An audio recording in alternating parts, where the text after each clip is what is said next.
सुंदर सिंह शंभू हलवाई की दुकान पर काम किया करता था। वो बहुत ही स्वादिष्ट मिठाइयाँ बनाया करता था। उसके हाथ की बनी मिठाइयों की तारीफ सभी लोग किया करते थे। खासकर उसके हाथ की बनी जलेबियाँ और इमरती खाने लोग दूर दूर से आते थे। आइए भाई साहब, काफी दिनों बाद आना हुआ इस तरफ। कहिए क्या पेश करूं? भाई शंभू, हमें तो बस अपनी उस सुंदर के हाथ की बनी जलेबियाँ खिला दो और साथ में एक गिलास दूध पिला दो, मन तृप्त हो जाएगा। हाँ हाँ, क्यों नहीं। अरे सुंदर, भाई साहब को गर्मा गर्म जलेबियाँ तो खिलाओ। अभी लाया मालिक। शंभू हलवाई भी सुंदर की काफी इज्जत करता था और उसे अपने छोटे भाई की तरह मानता था और अपनी आमदनी में से काफी मुनाफा उसे देता था। सुंदर भी बड़ी ईमानदारी से शंभू हलवाई के लिए काम किया करता था। सब सही चल रहा था, लेकिन एक दिन उनकी दुकान के आगे कल्लू हलवाई ने अपनी रेहड़ी लगा दी और बहुत ही सस्ते दाम पर मिठाइयाँ बेचने लगा। आइए आइए, गर्मा गर्म जलेबी खाइए, 50 रुपए किलो, 50 रुपए किलो। कल्लू की जलेबियां सस्ती होने की वजह से शंभू हलवाई के अधिकतर ग्राहक कल्लू के पास जलेबियां खाने जाने लगे। लेकिन वो ये नहीं जानते थे कि कल्लू जलेबियां सस्ता बनाने के चक्कर में उसमें अधिक मात्रा में केमिकल मिलाया करता था और घी भी नकली इस्तेमाल किया करता था। और इधर अपनी कमाई कम होते देख शंभू ने सुंदर से कहा, सुंदर, कोई तो उपाय निकालो, वरना ऐसे तो धंधा चौपट हो जाएगा। आप फिक्र ना करें मालिक, मैंने इसका तोड़ निकाल लिया है। मैं कल से लोगों को काले रंग की जलेबी और इमरती बनाकर खिलाऊंगा। शंभू सुंदर की बात सुनकर हैरान हो गया, लेकिन अगले दिन जब सुंदर ने खास तरह का मसाला बनाकर काले रंग की गुड़ की चाशनी वाली मीठी मीठी जलेबियां बनाई तो उन्हें खाकर शंभू खुश हो गया और वो ग्राहकों को बुलाने लगा। आइए आइए, सुंदर के हाथ की स्वादिष्ट काले रंग की जलेबियां खाइए, आइए आइए। अब सभी लोग काले रंग की जलेबी खाने फिर से शंभू की दुकान पर आने लगे और उनका काम फिर से चल निकला। एक दिन उनके काले रंग की खास जलेबी को एक ब्लॉगर ने यूट्यूब पर डाल दिया।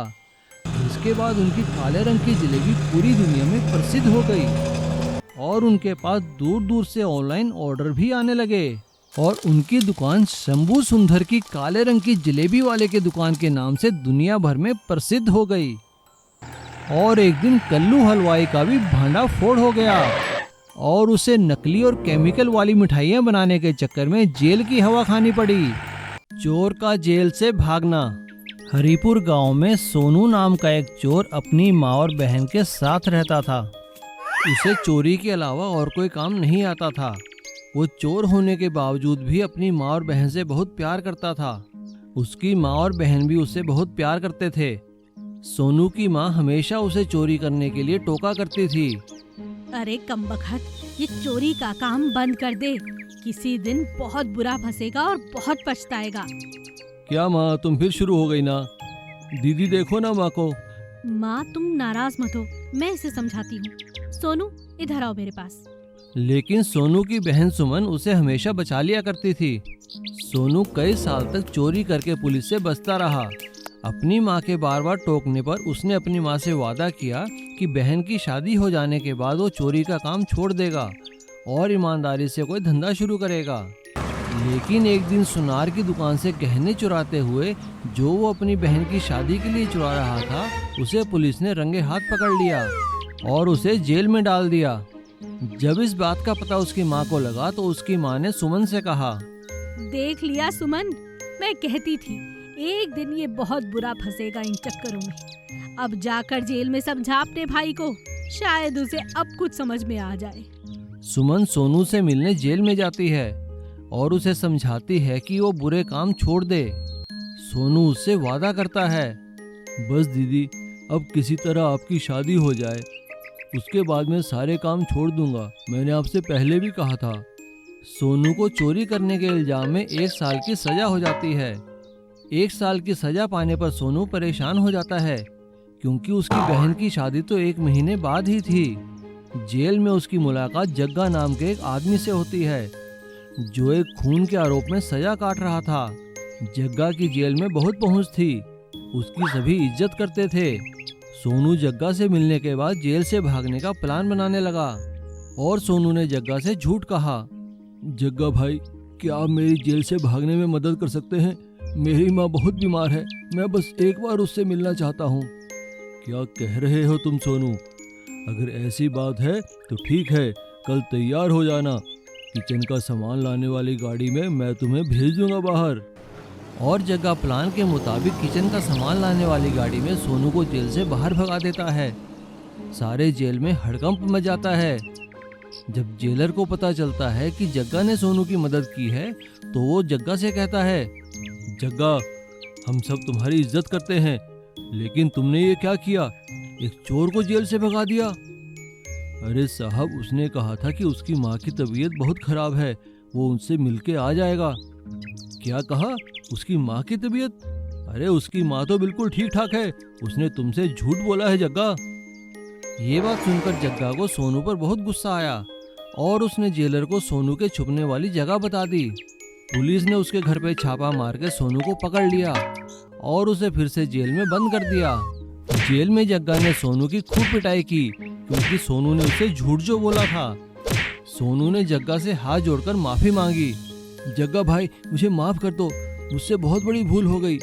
अब सोनू समझ चुका था कि ईमानदारी से काम करने में ही उसकी भलाई है। 100 दिन जंगल घर में। रामू और श्यामू दो दोस्त थे। वो दोनों रामनगर में रहते थे। रामनगर खूबसूरत शहर था।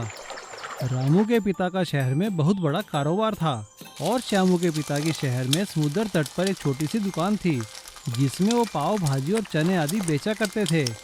बचपन में तो रामू और श्यामू के बीच में कोई भेदभाव नहीं था। वो दोनों एक साथ मिलकर स्कूल जाते थे और शाम को एक साथ ही खेला करते थे। लेकिन बड़े होने पर रामू को अपने पिता के पैसों पर घमंड होने लगा।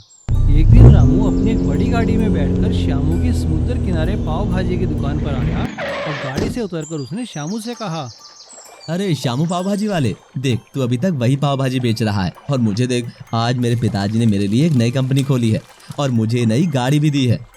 तुम्हें बहुत बहुत मुबारक हो मेरे दोस्त, तुम अपने पिता का कारोबार संभाल रहे हो और मैं अपने पिता का। मेरे पिताजी ने भी मुझे नई दुकान खोल कर दी है। देख श्यामू, तू मेरा बचपन का दोस्त है, इसलिए मैं तुझसे मिलने आया हूँ, वरना मैं ऐसी छोटी मोटी जगह जाना पसंद नहीं करता।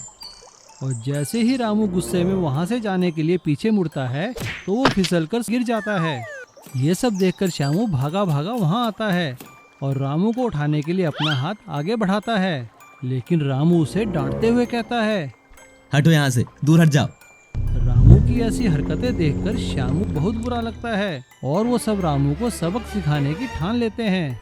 एक दिन श्यामू रामू से मिलने उसके दफ्तर जाता है और उससे कहता है, रामू, मैंने समुद्र के बीच एक छोटी सी पार्टी रखी है, अगर तुम आओगे तो मुझे अच्छा लगेगा। ठीक है, लेकिन वहाँ और कोई नहीं होना चाहिए। श्यामू रामू की बात मान लेता है और रात होने पर अकेला ही रामू को लेकर नाव में बिठाकर समुद्र के थोड़े अंदर जाकर पार्टी करने लगता है। लेकिन तभी अचानक जोर की लहरें उठने लगती हैं और उनकी नाव लहरों में बहते हुए एक जंगल के किनारे आ लगती है। जब सुबह होती है तो वो दोनों चारों ओर देखते हैं, वहाँ उन्हें जंगल ही जंगल दिखाई देता है। ये देखकर रामू डर जाता है। श्यामू, अब हम क्या करेंगे? यहाँ तो मोबाइल में सिग्नल भी नहीं आ रहा है। रामू, हिम्मत रखो, कोई तो हमें बचाने आएगा ही। कई दिन बीत जाने पर जब कोई उन्हें बचाने नहीं आया तो वो दोनों मिलकर जंगल में ही एक कच्चा घर बना लेते हैं और जंगली फल और पानी से मछलियाँ पकड़कर अपना गुजारा करने लगते हैं। ऐसा करते हुए उन्हें 100 दिन बीत जाते हैं। लेकिन इन 100 दिनों में रामू में काफ़ी सुधार आता है और वो एक दिन श्यामू से कहता है, श्यामू मेरे दोस्त, तुम सही हो, अगर तुम ना होते तो मेरा क्या होता? मैं तो इस जंगल में ही मर जाता, क्योंकि मुझे तो बस अपने पिता के पैसों का ही बहुत घमंड है। मुझे मेहनत करने की आदत नहीं है। अब मैं समझ गया हूँ कि दोस्त, जो मजा तुम्हारी दोस्ती में है वो पैसों में नहीं। रामू के मुंह से ये बात सुनकर श्यामू खुश हो जाता है और जोर जोर से सीटी बजाने लगता है। श्यामू के सीटी बजाते ही उसके सभी दोस्त और बच्चे वहां आ जाते हैं। ये देखकर रामू हैरान हो जाता है। रामू को हैरान देखकर श्यामू उसे बताता है कि उसके पिताजी और उसके दोस्तों ने मिलकर उसे सबक सिखाने के लिए एक चाल चली थी और ज्वार भाटे के कारण उस दिन उनकी नाव किनारे पर आ लगी। श्यामू की ये बात सुनकर रामू उसे गले लगा लेता है और उससे कहता है, मुझे जिंदगी जीना सिखाने के लिए तुम्हारा बहुत बहुत शुक्रिया मेरे दोस्त। और वे सभी खुशी खुशी अपने घर चले जाते हैं।